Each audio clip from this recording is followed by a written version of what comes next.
News every 15 minutes, weather every 10, and sports twice an hour. Newstalk, KGVO, AM 1290 and 101.5 FM. You're listening to Montana Morning with Peter Christian. An 80-year prison sentence handed down in Billings. Good morning, everyone. It's Montana Morning. It's Wednesday, April 13th, 2016. Cloudy and 45 in Missoula right now. Pretty good chance we're going to get wet today, both today, tonight, and tomorrow, pushing nearly 100% chance of rain. Our newscast this morning, sponsored by Dig It Excavating. They bring 30 years of excellence to every job. For all your excavation needs, just call Glenn, 214-4292. A man who pleaded guilty to shooting and killing a woman a week after he walked away from a Billings pre-release center has been sentenced to 80 years in prison. District Judge Russell Fagg sentenced 32-year-old John Edward Sidlowski Tuesday for the March 2015 death of 22-year-old Kayla Kinder. The Billings Gazette reports Sidlowski met Kinder on March 21, 2015, and then he shot her the next day. She died March 23rd after being taken off life support. Prosecutors said Sidlowski also fired a shot at a 14-year-old boy in the same home, but the boy was not injured. Sidlowski had been in jail since its arrest on the day of the shooting. The story everyone's talking about this morning, at the end of March, KGVO News reported a possible bird fight in Lolo featuring Harriet the Osprey and a great horned owl that had been trying to take over her nest. Well, since that time, Harriet returned in the spring, and things have been going fine until tragedy occurred early Monday. Dunroven Ranch owner Suzanne Miller explains. And we thought, oh, well, that's good. There won't be any problems with that. And things were going huckle-de-buck for Harriet. Her new mate, Hal, showed up, and everybody was feeling really good. And then, the night before last, somebody on the East Coast alerted me to the fact that Harriet was asleep on her perch, and boom, she was hit by this owl and knocked off completely. Miller said that Harriet wasn't killed in the attack, but she's very worried that the worst could happen any night. You know, this could be a fatal issue for her. I have a friend who is a wildlife biologist who worked in Glacier National Park, and he reported that they had found a decapitated bald eagle that they suspected had been hit by a great horned owl. Great horned owls are really fierce predators. After watching Harriet for 6 years, Miller said she's rooting for the osprey to win this territorial struggle, but says she won't try to intervene in any way. A video of the owl's night attack can be seen on our website at newstalkkgvo.com. I tuned in last evening, about 8:30 or so, and Harriet was sitting right there on her nest, so hopefully things are better. A former online lending partner of Montana's Chippewa Cree tribe has been charged in an alleged conspiracy to defraud the tribe. A federal grand jury also charged Encore Services of Henderson, Nevada, and its president, Zach Roberts, with wire fraud and bribery. Roberts and the company, through an attorney, pleaded not guilty yesterday. Encore was the tribe's partner in its first failed attempt to start an online payday loan company in 2010. Prosecutors say at least 2 tribal officers signed a fraudulent agreement to give Encore 15% of Plain Green's revenues. They say Plain Green executives sent Encore $3.5 million over 2 years. In return, Encore gave them $1.2 million in kickbacks that were hidden from the tribe.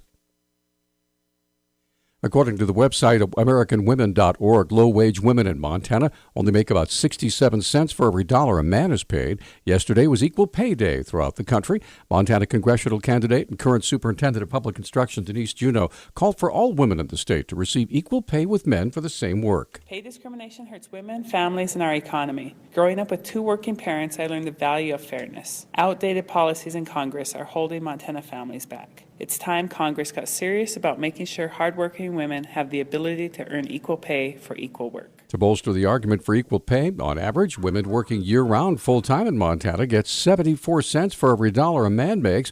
Montana's wage gap among full-time workers is ranked 45th among the states, according to the American Community Survey of the U.S. Census Bureau.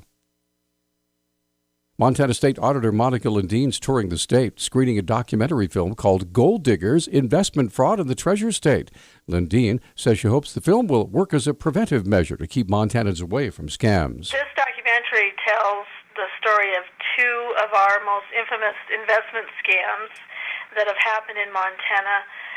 The first is Art Heffelfinger, who's out of Montana City. He ran a Ponzi scheme, and then Ann Schlenker out of Bozeman. She was an investment advisor who basically stole from her customers. Screenings are occurring in many communities starting today in Plains. We have scheduled over the next few months. We really would appreciate it if folks could make a reservation by calling my office at 1-800-332-6148, or they can actually register online as well at csimt.gov/fraud tour. The actor Bill Pullman narrates Gold Diggers, a film produced by Lindine's office using grant money from the Investor Protection Trust Fund. Over 2,300 Missoula families have signed up for Smart 911, but now emergency preparedness officials are encouraging businesses all over the county to take advantage of the free service Smart 911 for Business.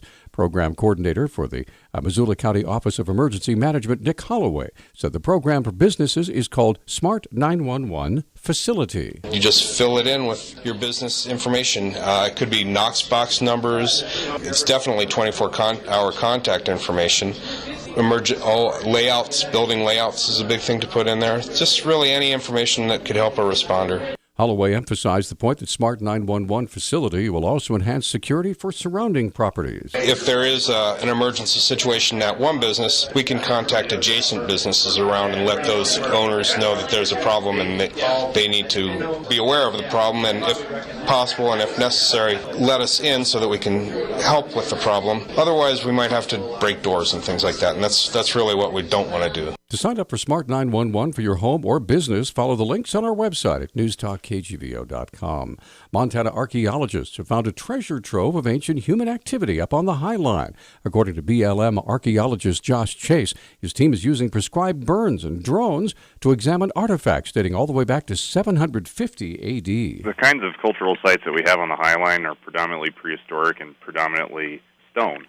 So we've been doing a lot of research with using prescribed fire to remove vegetation from those sites, and then we've utilized a couple different aerial platforms. So we had a drone one year shooting multiple GIS points, and then this year we used a really specialized aircraft of the U.S. Fish and Wildlife Service out of Minnesota. In the 300 acres of the Henry Smith Archaeological Site, Chase says they found a cultural feature about every 3 to 5 feet, features that were difficult to see before the foliage was burned away. We have drive lines, which is effectively a large stone fence that drives bison to buffalo jump. We have lots of teepee rings, lots of habitation features, so things associated with everyday living of ancient people. There's some animal and human effigies within there, so basically representations on the ground of people and animals. And then there's quite a few Vision Quest sites. Another prescribed burn occurred during Easter weekend. Chase says his team is still studying the aerial photos of the new burn, which were taken last week. Chase says results of that burn and flyover will be released in Great Falls this weekend at the Montana Archaeological Society meeting. Our News Talk time now, 6:12. News Talk, KGVO. Missoula's official weather station. Mostly cloudy to cloudy skies today with scattered showers during the first half of the day. Towards the afternoon, our temperatures will warm into the mid-50s. Tonight, rain likely, overnight lows in the upper 30s. Showers stick around through Friday. I'm meteorologist Brooke Foster for KECI 13.